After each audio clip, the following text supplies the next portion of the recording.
Muchísimas gracias. Desde Berlín, ¿se me escucha más o menos? ¿Pueden ver más o menos la iluminación? Perfectamente. We will first have a session in English with Bruce Allen in Australia, and we will then have a session in Spanish. My Spanish is from Chile. I grew up in Chile, so my Spanish friend Javier has to accept this other accent. But to Australia, dear Bruce, you're a hero because I believe it is about 3 o'clock in the morning. Yes, very early. 4 o'clock in the morning. You're on mute, and we said that we would simply follow who you are, for what organization, the Country Press Australia. You were or are the president until very recently, and how it all started and developed. What we heard from the European Member of Parliament, Axel Voss, his evolution, to hear your side, because the Australian regulation, the mandatory bargaining code, has exactly the same goal: bring economic viability to a diversity of journalistic offerings, but has another method to arrive at, in contrast to the European method and approach. So we will hear the newest developments in Australia, and then after half an hour, we'll speak some 15 minutes, then we will have the public asking questions, and then we will have the same tour with Javier Díaz de Olarte from Madrid, because Spain has the oldest ancillary rights law since 2014, I believe, that slowly has been implemented, and he is the legal counsel of the Collecting Society, and they make money with the Spanish law that will now be transformed into a European. But let's start with Australia. Good morning, dear Bruce. Thank you for being with us. And my suggestion is, who are you? What is your background? And what can you share with the North, Central, and South America on this evolution in this area? Thank you. Please. Good afternoon, Florian. Can you hear me? Yes. Okay. Thank you. Welcome. Thank you for the invitation to speak to the summit. As Florian had said, my name is Bruce Allen. I was the previous president of Country Press Australia. Country Press Australia represents 180 newspaper publishers, independent newspaper publishers around Australia.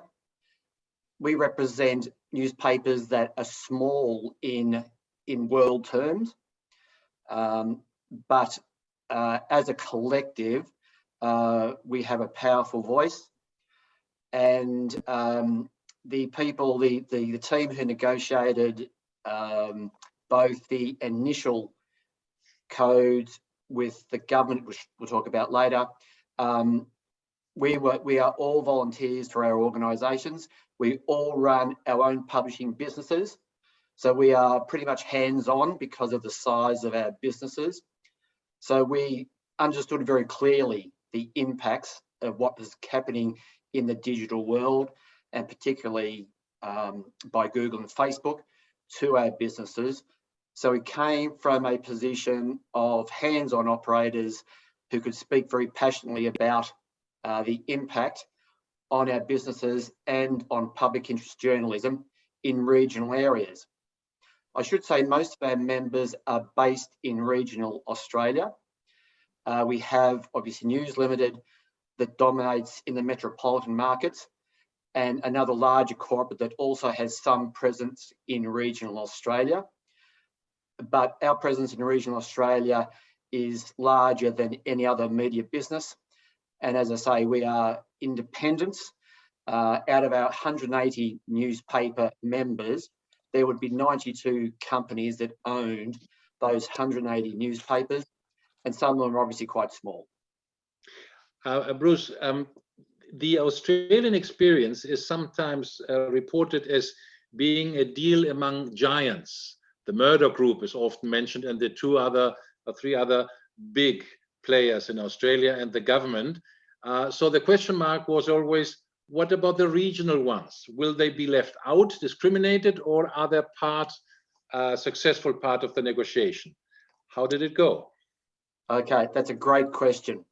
There's no question that News Corp used its political power to help get the legislation up in Australia.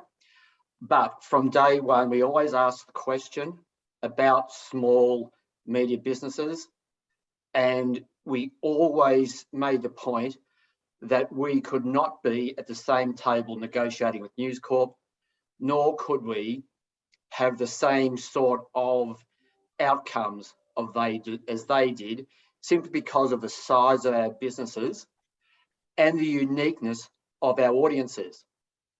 So we had a political will in our lobbying with members in our local regions that certainly supported us in that call. We also had inquiries that very clearly showed that regional areas were underserviced in public interest journalism, and they needed support to continue something that's vital to our democracy in terms of holding those that are powerful to account. And we certainly got a lot of traction with that, so that while News Corp and the bigger players were running their agenda, we were certainly in there saying, well, you can't forget about your regional audiences. They are vital to Australia and vital to our democracy.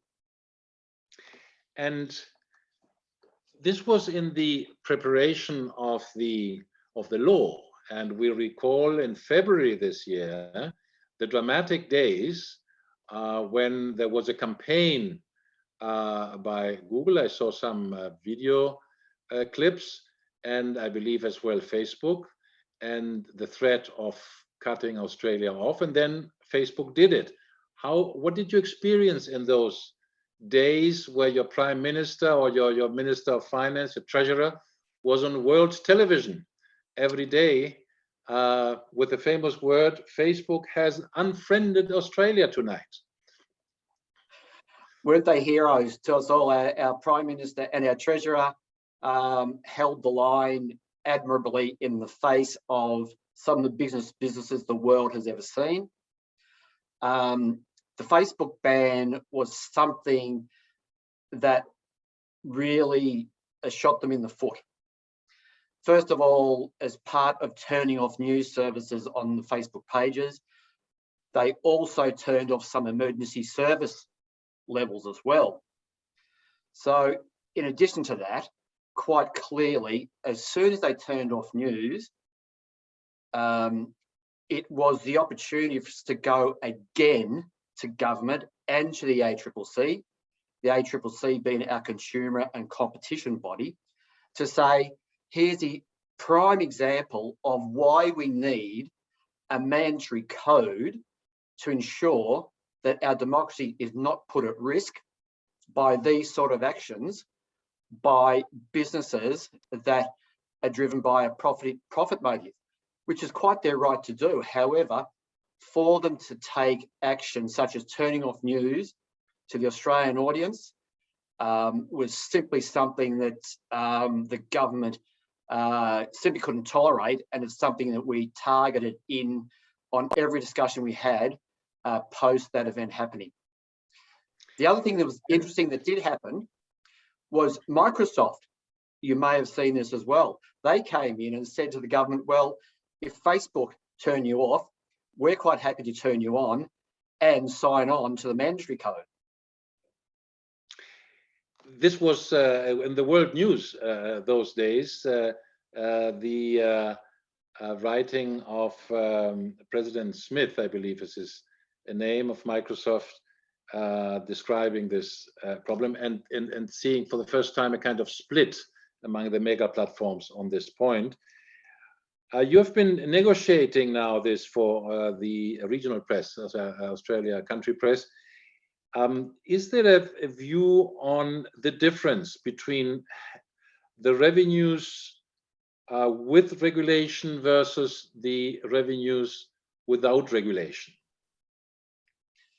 Look, Australia has been very fortunate that we do have a very supportive government who recognise the importance of public interest journalism.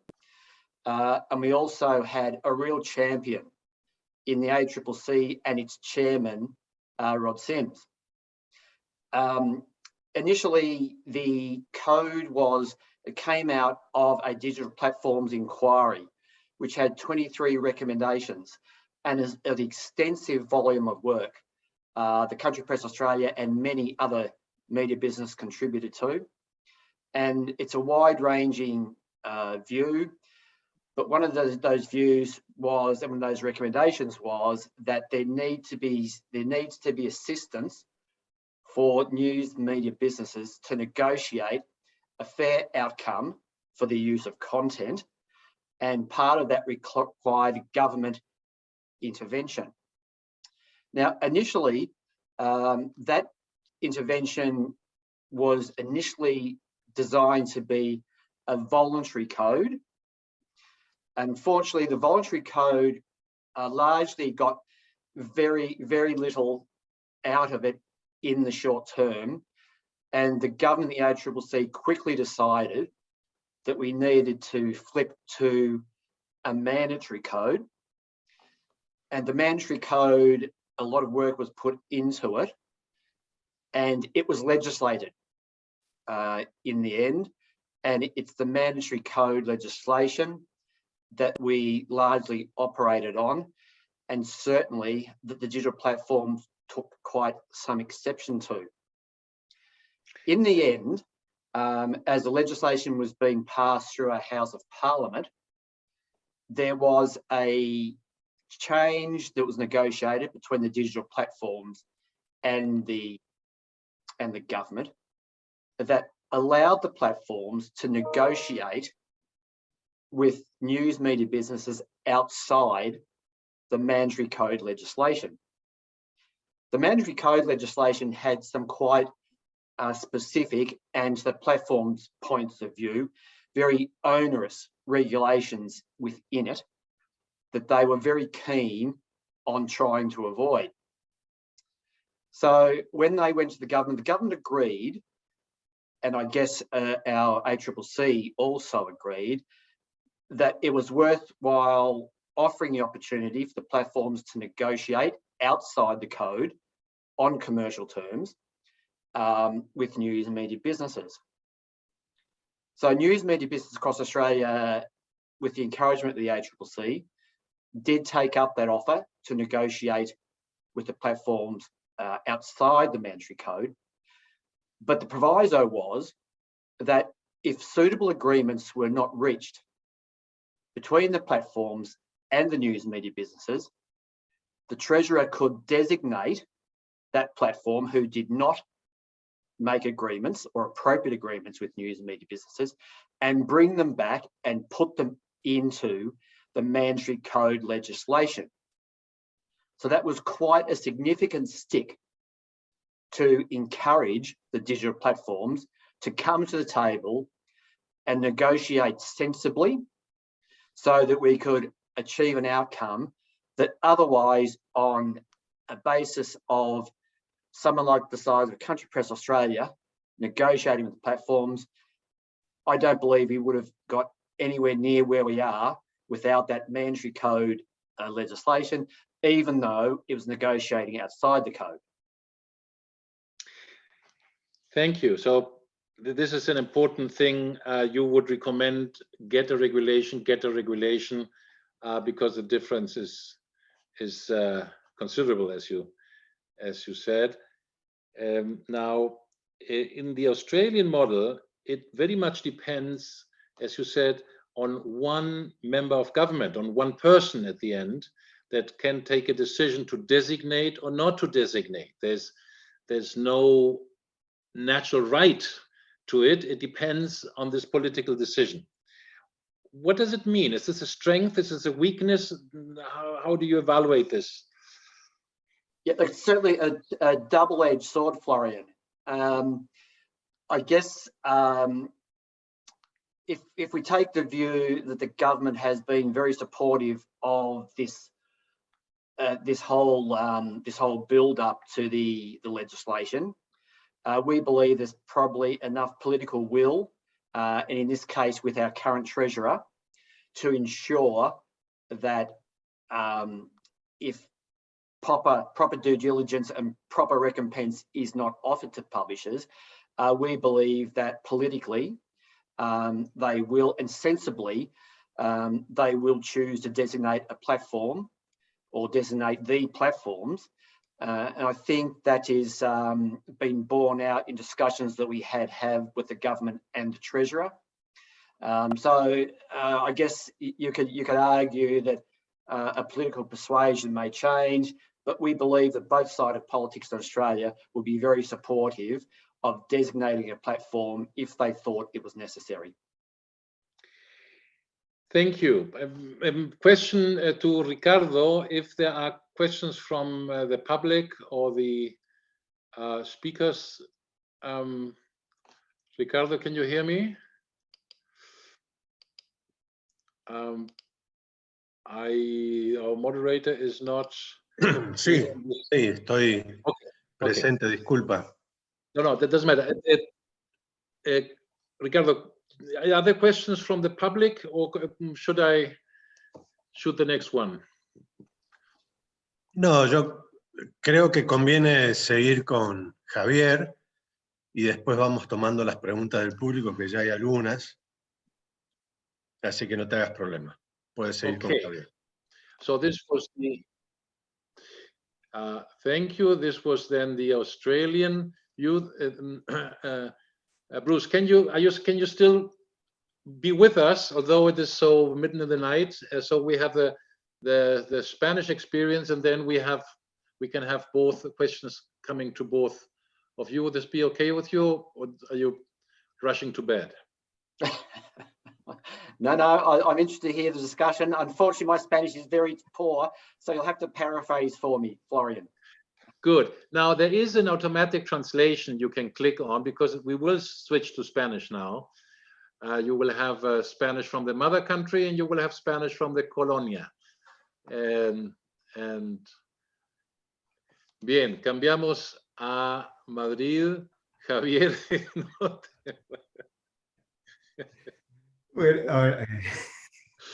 No, hola, Javier. Hola. Déjame cambiar aquí al otro idioma. Aquí estamos. Bien, bienvenido, Javier Díaz de Olarte. Es una de las cabezas pensantes del día 1 de la experiencia europea y quizás mundial de Cedro. Cedro es la organización que representa a los editores en España y autores y muchos propietarios de derecho para negociar con los usuarios, los que usan por fines comerciales esta propiedad intelectual.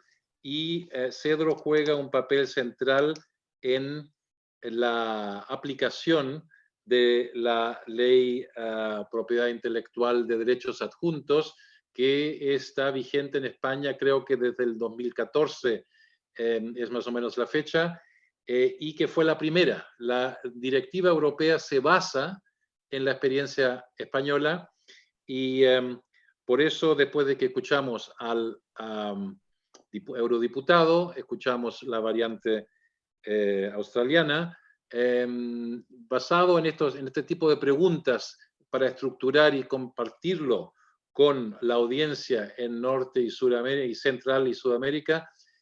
Javier, ¿qué comentarios, en qué puntos quisieras diseñar la experiencia española y europea, porque es al final en una?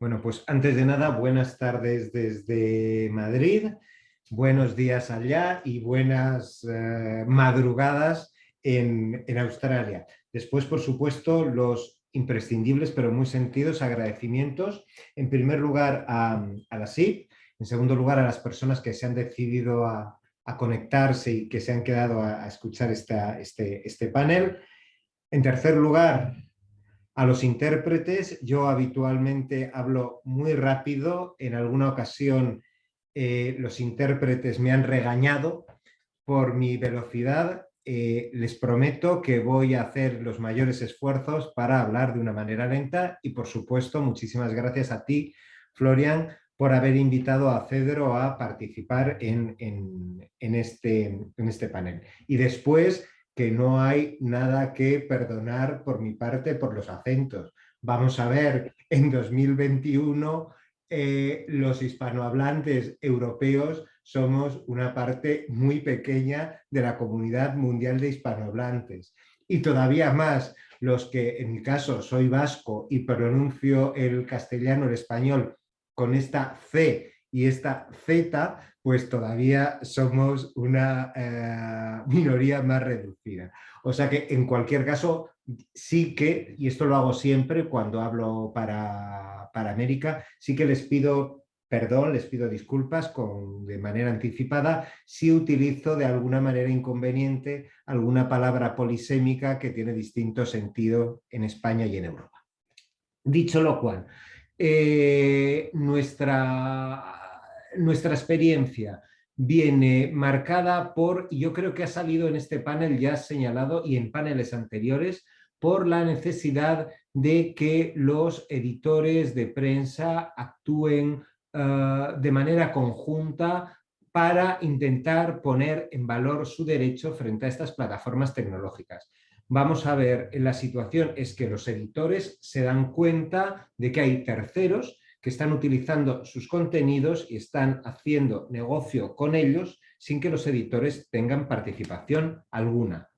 Es más, también detectan que por la intervención de estos terceros, la experiencia de navegación en las ediciones digitales de los periódicos es distinta. Se está produciendo una pérdida de importancia o de valor de la publicidad de los editores de prensa y, curiosamente, sin embargo, la de estos agentes está aumentando.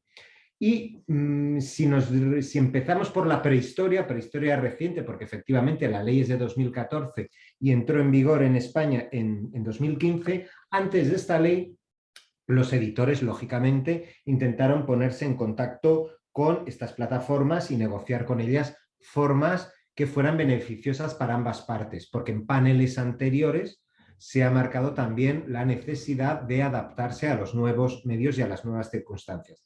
Sin embargo, esta negociación... ¿Se me escucha?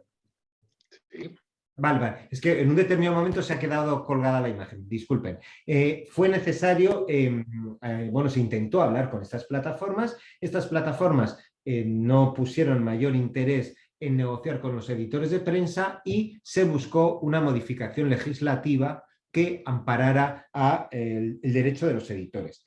También esto veo que es una sensación compartida por todos aquellos que participamos en este sector. La necesidad de un código, llamémoslo legislación de propiedad intelectual o de otra manera, de un código que establezca pautas para poder negociar con estas grandes plataformas. La ley española sucedió en una mayoría absoluta del gobierno Rajoy en su época y mejoró o se basó en una mala experiencia alemana.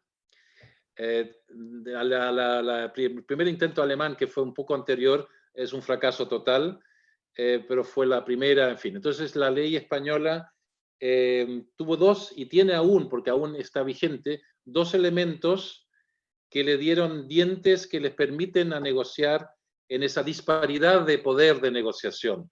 ¿Podrías hablar un poco de esos elementos específicos españoles que les permiten hoy tener, no sé, más de 1 millón de revenues?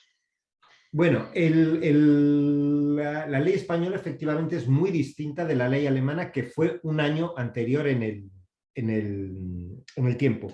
El sistema de la ley española, y me voy a centrar únicamente en los agregadores de noticias, La ley española lo que busca es crear un sistema ágil, eficiente de gestión de los derechos, transparente, igual para todos los agentes del sector, es decir, igual para todas las plataformas, igual para todos los editores, y intenta conseguir eso también que se ha mencionado en todas las intervenciones de quienes se me han precedido en el uso de la palabra. Intenta restablecer el enorme equilibrio de negociación entre cualquier editor y una de estas grandes plataformas. ¿Cómo lo consigue de alguna manera la ley española?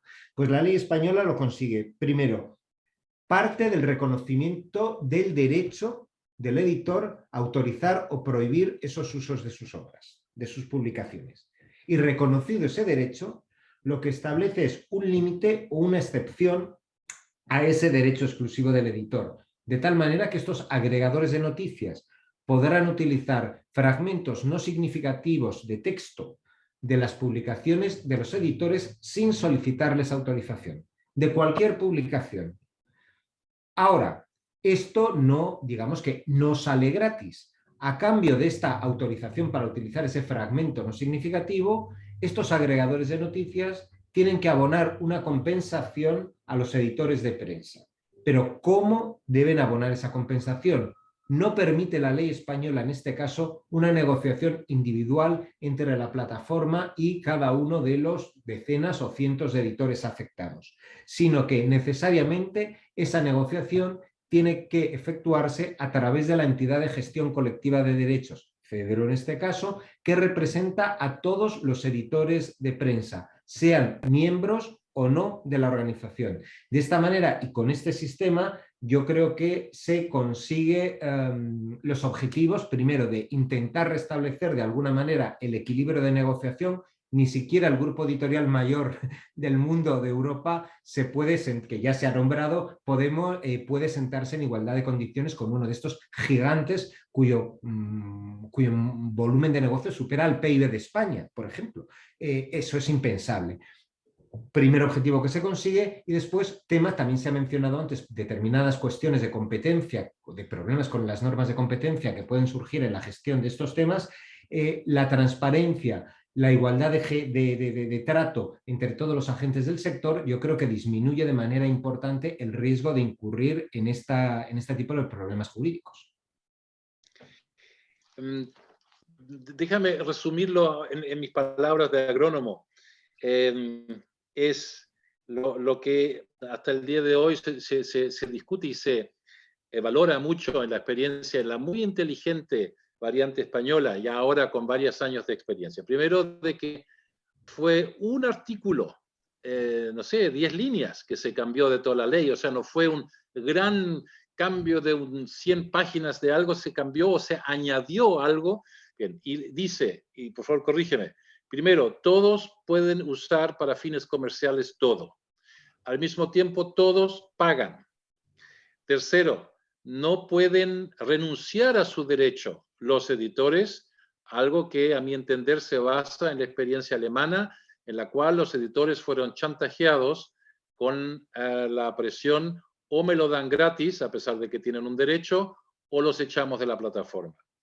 Estos son los tres elementos, y la obligatoriedad de sociedad de gestión. Entonces son estos 3 o 4 puntos. Por favor, dígame si no lo describo bien, porque son la primera experiencia europea. Lo has descrito perfectamente. Es más, yo quizá por costumbre en el ámbito de gestión había omitido, y es una pieza fundamental, como tú has subrayado, el hecho de que cuando un derecho es de gestión colectiva obligatoria es irrenunciable por parte del titular. Es decir, el legislador, con esas líneas que tú has mencionado, es un párrafo, impide al titular de derecho, al editor, que renuncie al ejercicio del mismo. El ejercicio se encomienda, se obliga, se impone a una entidad de gestión, y ésta lo hace para todos sin posibilidad de que haya renuncia por parte de los particulares. Ese párrafo, porque siempre cuando pensamos en ley, pensamos en 100 páginas de texto y ley, pero Bueno, el famoso artículo 32.2, que son 10 líneas, algo así. Sí, este primer párrafo que nos afecta menos. Menos. Bueno, ese párrafo para la audiencia es de lo más complicado. Tuvimos días intentando, porque es un castellano, no sé cómo escrito, pero al parecer tuvo ese efecto.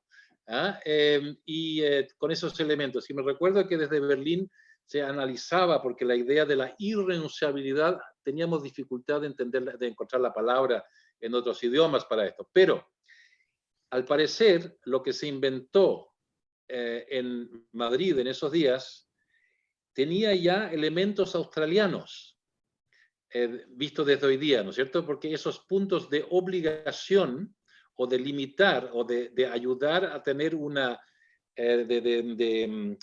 balance en esta disparidad de fuerza de negociación, aquí había 2, 3, 4 puntos que son base del éxito de la legislación española, que aún no está traspuesta a la europea, que vamos a ver si se mantiene el nivel o si se le echa un poco agua.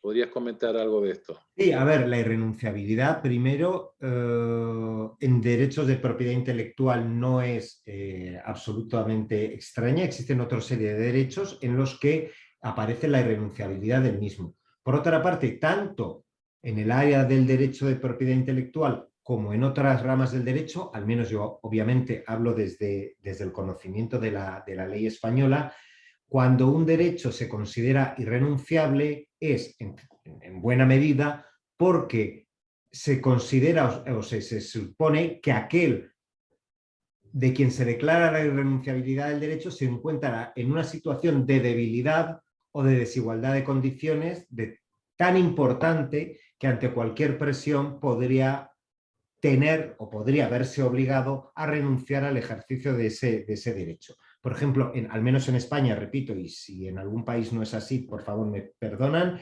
en España no son extrañas estos derechos irrenunciables en el ámbito laboral, por ejemplo, pero tampoco, repito, en el ámbito de derechos de propiedad intelectual. Y el origen es fundamentalmente ese, intentar conseguir un cierto equilibrio en la negociación y en el trato. Ya, lo comento porque la directiva europea tiene menos dientes, o prácticamente no tiene dientes, que es resultado de esa larga negociación a nivel europeo. Y para la audiencia, recordar que la Unión Europea es un país con 450 millones de habitantes en 27 provincias, que se llaman Estados miembros. Y es importante porque a veces se habla, los franceses han hecho esto, los italianos han hecho otra cosa. No, sí, solamente las transposiciones de una regulación europea, que algunas provincias lo hacen primero y otras más tarde, las otras están atrasadas, más o menos así. Pero es básicamente la directiva europea que deja un limitado margen a los parlamentos nacionales para hacer su propia versión.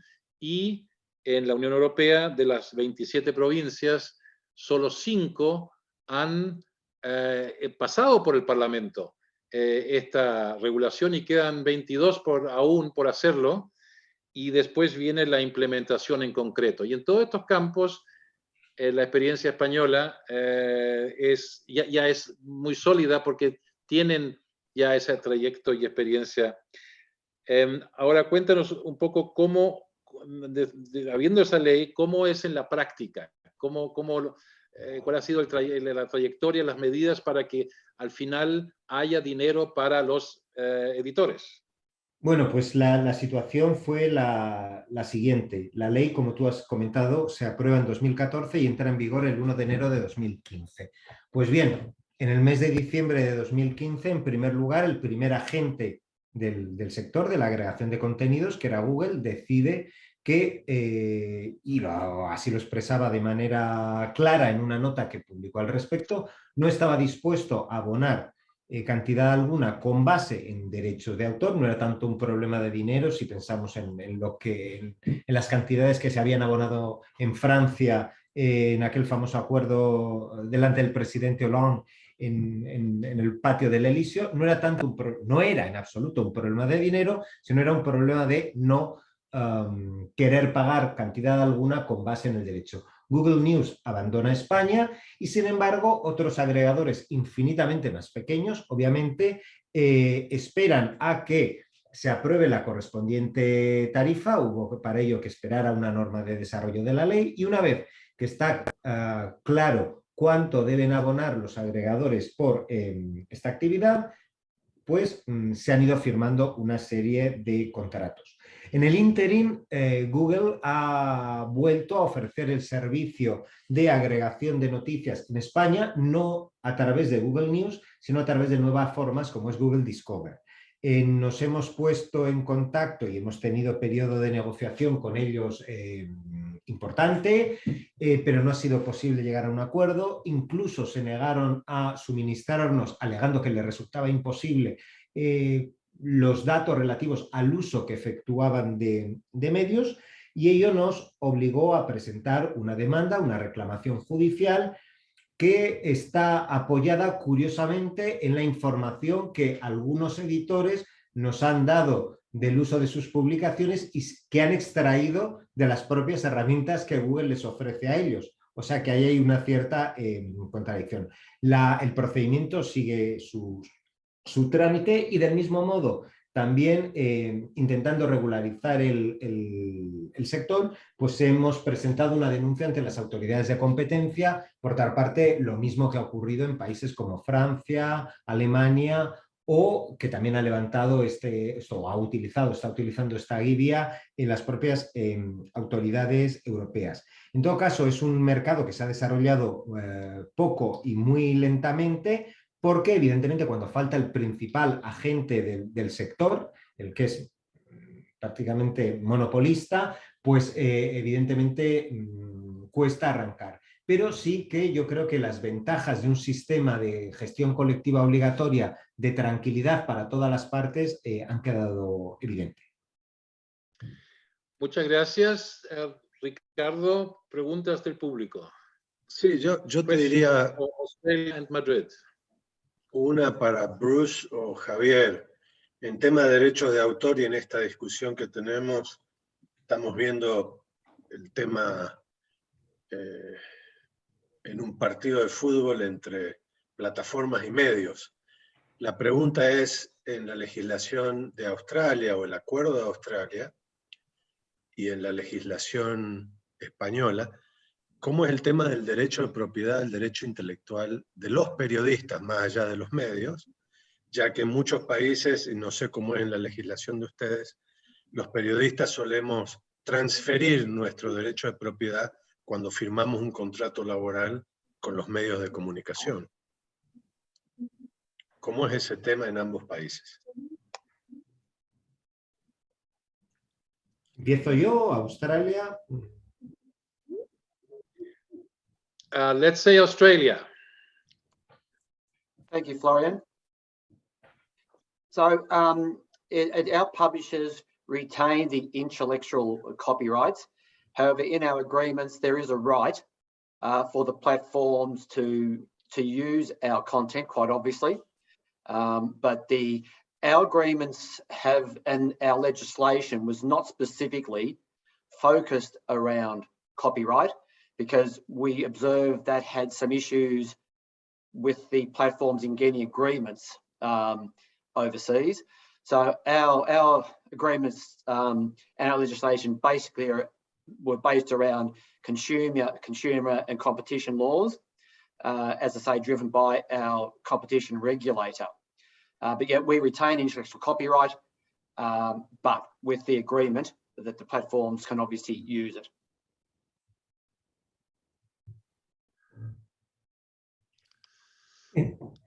En España, el famoso párrafo que ha mencionado Florian reconoce este derecho de crédito y este derecho a cobrar ese dinero tan solo a los editores. La razón, en mi opinión, fundamental es que jurisprudencialmente se considera que los periódicos en España tienen la consideración de obra colectiva, y cuando una obra es obra colectiva, la propia ley de propiedad intelectual establece que el ejercicio de los derechos corresponde a quien la publica y divulga en su nombre, es decir, al editor. El origen de esta figura, que no sé si existen en las legislaciones de otros países, es un origen francés y el ejemplo clásico de obra colectiva, el que dio origen al concepto jurídico, es la enciclopedia.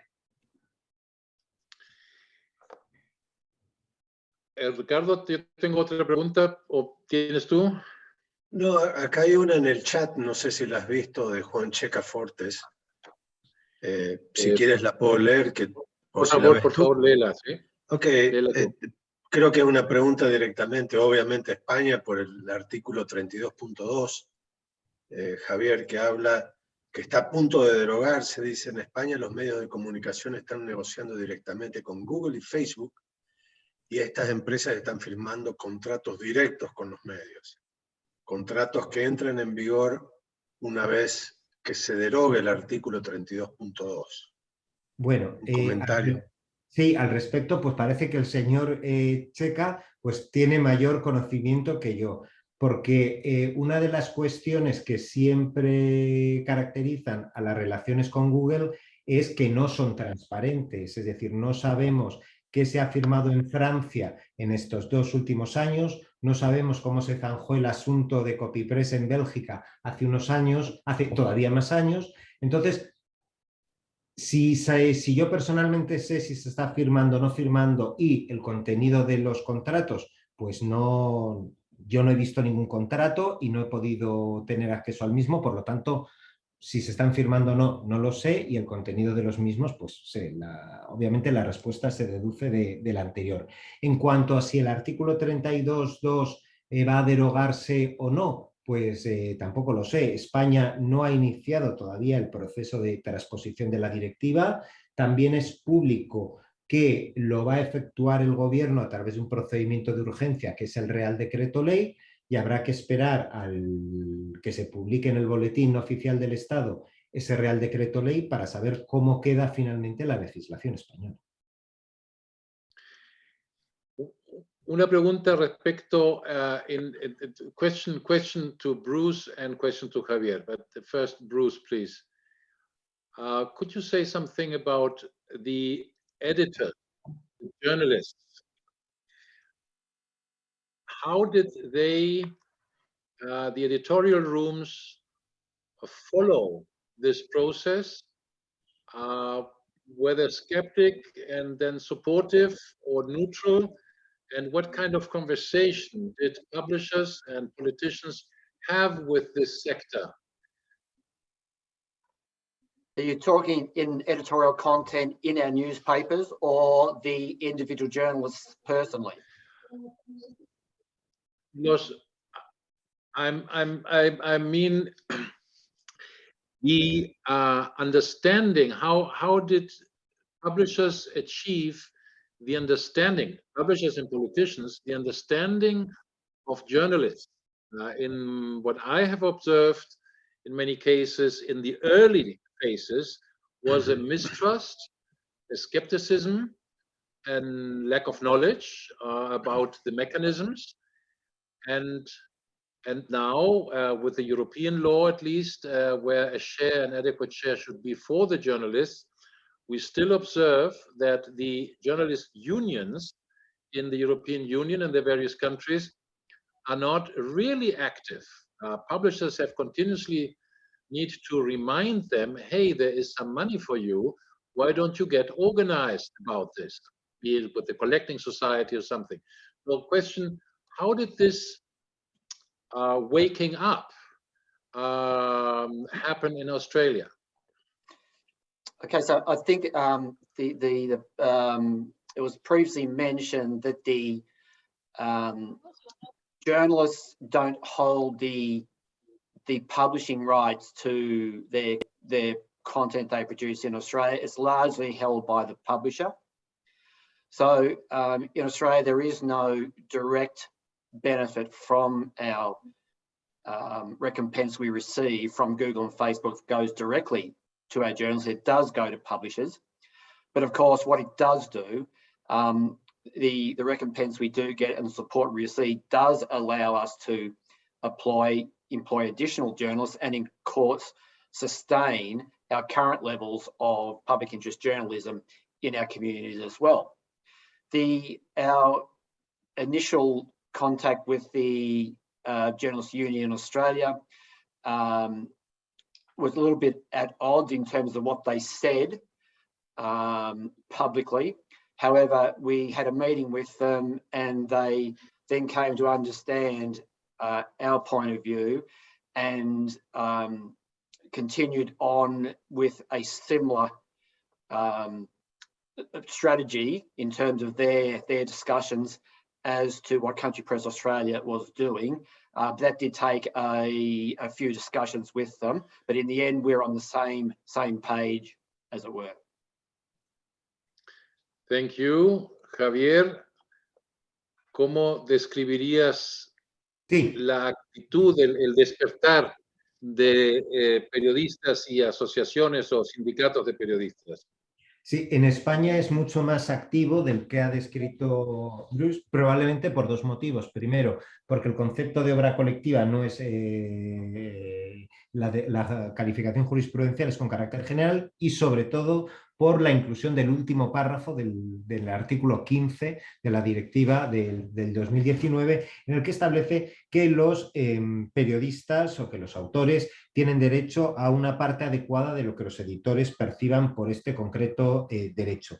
Así es, de tal modo que existe en España una plataforma que se llama la plataforma Seguir Creando Digital, que desde hace casi un año está encima de este tema y reclama una transposición de la directiva que garantice el derecho de los autores a percibir esa parte adecuada de lo que los editores reciban por este derecho. En este sentido, los autores sí que lo tienen realmente claro, proclaman el beneficio de la gestión colectiva obligatoria. ¿Por qué? Porque si no va a ser prácticamente imposible conocer cuánto ha percibido cada editor por este concepto para que ellos, por su parte, puedan reclamar esa parte adecuada que a la que les autoriza la ley a solicitar. Digamos que ellos consideran que esa transparencia que resulta imprescindible para ejercitar su derecho solo la garantiza la gestión colectiva obligatoria. Muchas gracias. I do have a question to Bruce. Could you take us back to the days of the TV campaign before the decision in Parliament? With what kind of messages and television and other media was the Australian public bombarded against the law that was then adopted? Look, the television campaign, I think you may be alluding to the Save Our Voices campaign. I'm not quite sure which campaign that you were referring to, Florian. There was one with a bus.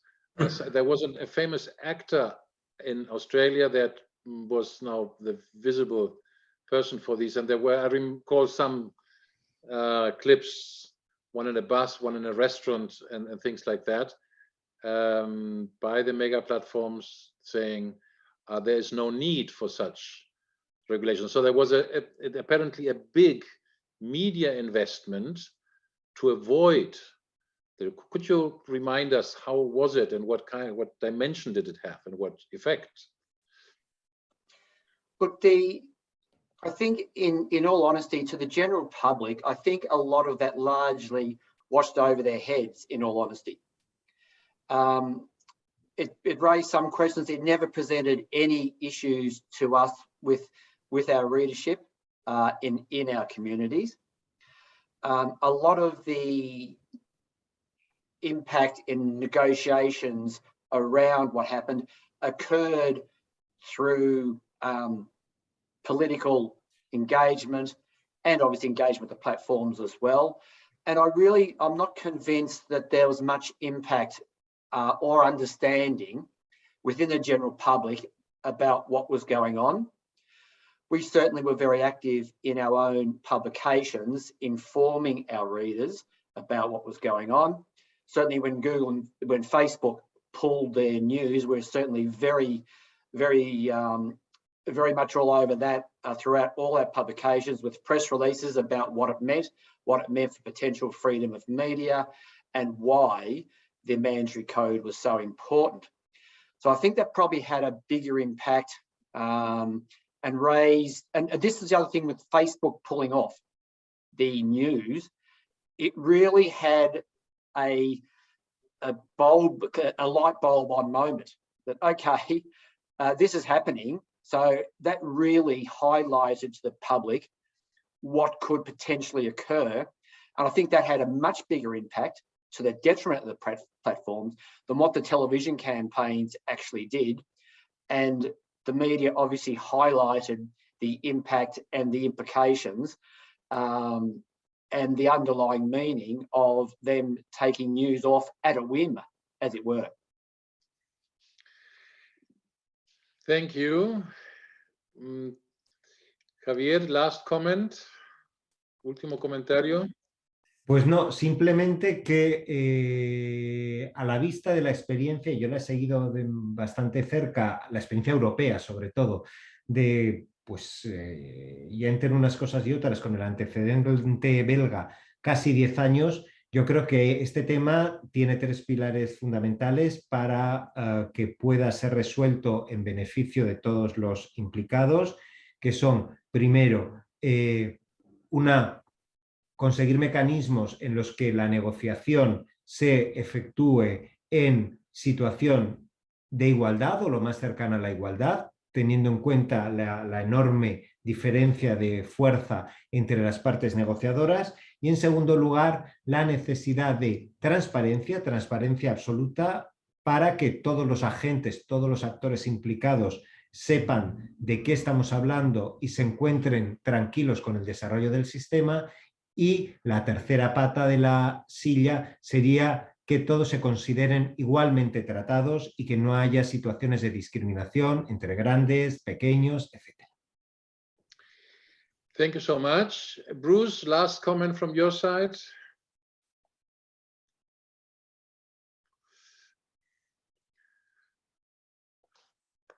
Australia.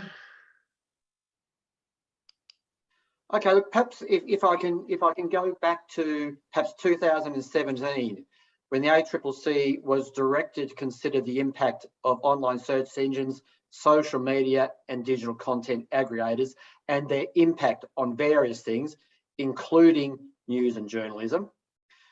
I think the key finding that drove the whole process in Australia was the finding that said the benefits that digital platforms have brought to consumers and businesses have not come without costs and consequences. It is these costs and consequences that governments must now grapple with, both in Australia and in other countries. And I think the Australian government took that on board and have run with it. And media companies, whether they're News Corps or little business like Country Press Australia, have fully engaged and been able to have a seat at the table with Google and Facebook, simply because of the government action and the ACCC's actions in standing up, quite rightly, for democratic principles and for the support of public interest journalism that is vital to our democracy. Thank you so much, Bruce. And again, thank you for spending the night with us. Yeah?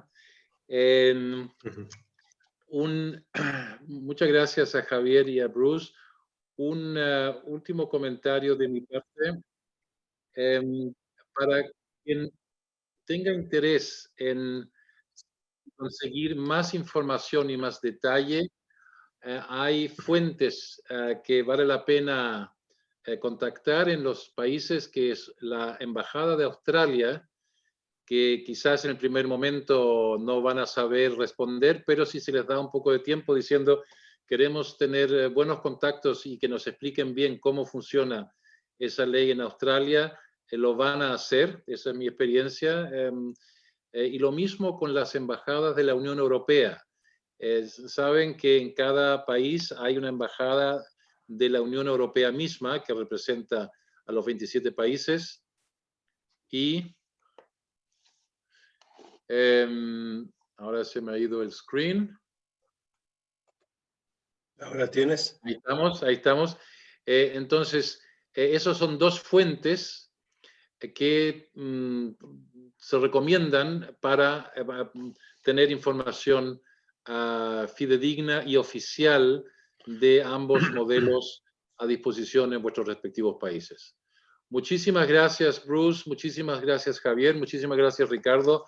Y sobre todo, rebajar un poco tus palabras de iniciantes.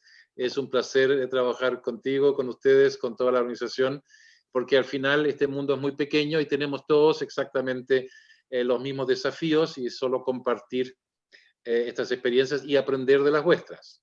Muchísimas gracias. Muchas gracias, Florian. Bruce, good night, or good morning, I would say. Javier, good night for you.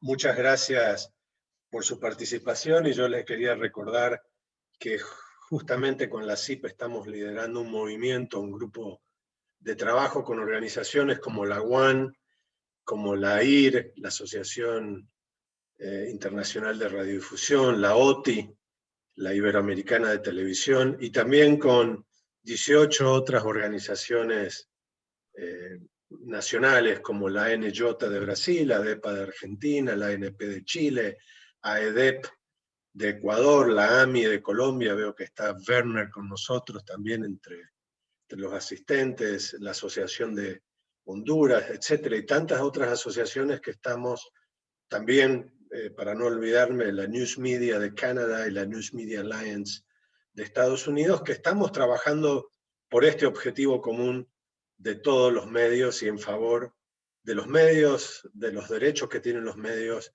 por la producción a sus contenidos y por cobrar en forma justa y razonable por los mismos.